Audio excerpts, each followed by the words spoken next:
बिस्मिल्लाहिर्रहमानिर्रहीम।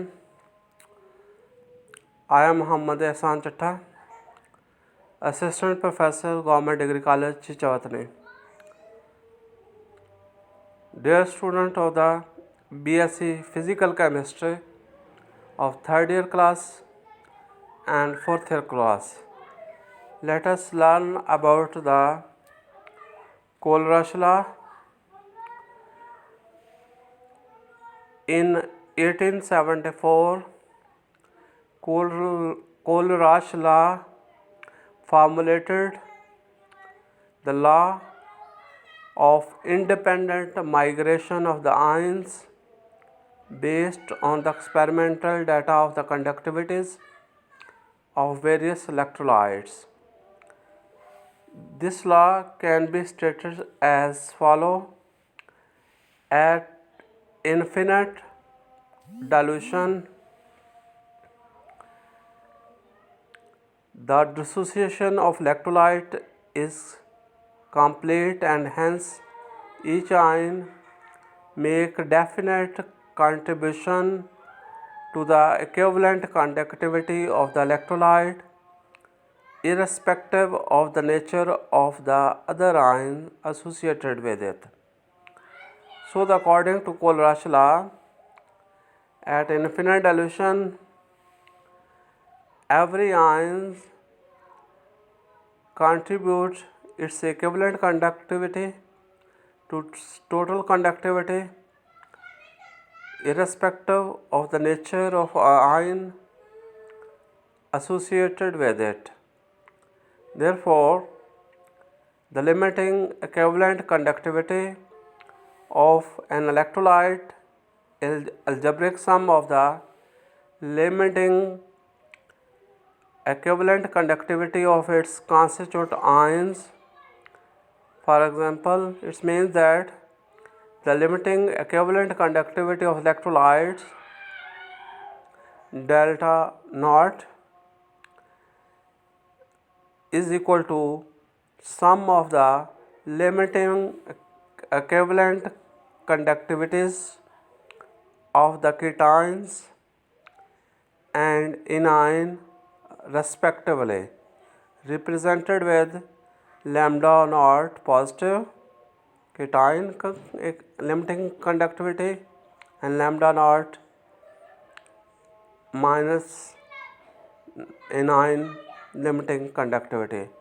However, Kohlrausch law can be stated in terms of molar conductivity as the limiting molar conductivity of an electrolyte is the sum of individual contribution of limiting molar conductivity of its constituent ion.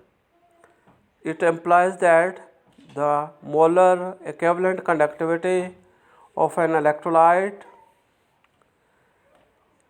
is equal to sum of the limiting molar conductivity of the cation mu naught positive and anion mu naught negative respectively. N positive, small n positive and small n negative are the stoichiometric number of positive and negative ions formed during the dissociation of electrolyte.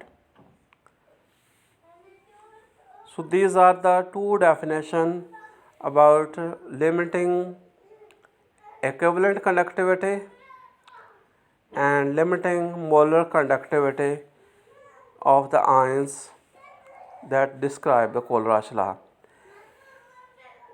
Kohlrausch law observed that at infinite dilution, the difference between the conductivity of the sodium and potassium salt is constant irrespective of the associated anion tabulated below.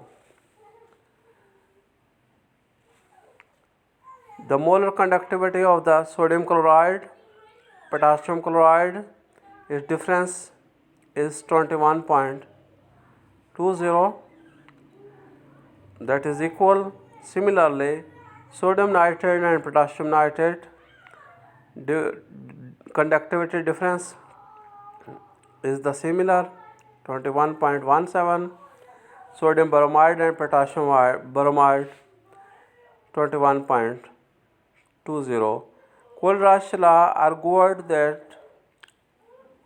argue that constant difference in the conductivities above pair can be ascribed to the fact that mobility of the sodium and potassium ion in infinite dilution is not influenced by the nature of counter ion. It means that sodium and potassium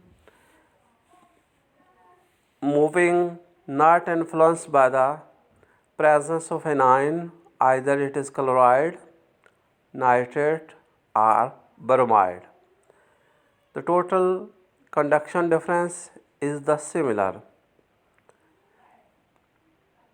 At infinite dilution, ion is not influenced by the nature of the counter ion. Ion at such low concentration migrate in the electric field as they are independent. Implies that they show the same ionic conduction irrespective of the nature of the counter ion. Dear student, let us discuss the application of the Kohlrausch law. Number 1, calculation of the limiting conductivity of the weak electrolyte. Kohlrausch law can be used to calculate the limiting conductivity of the weak electrolyte such as acetic acid is illustrated as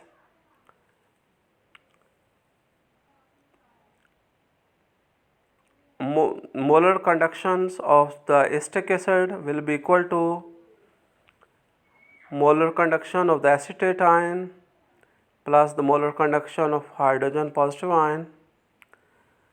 So the molar conduction of sodium acetate dissociate into the molar conduction of acetate ion and plus molar conduction of sodium ion. Hence, if we want to calculate the HCl conduction total, then we sum the conduction of hydrogen ion and conduction of the chloride ion. If we want to calculate the total conduction of sodium chloride, then we again sum the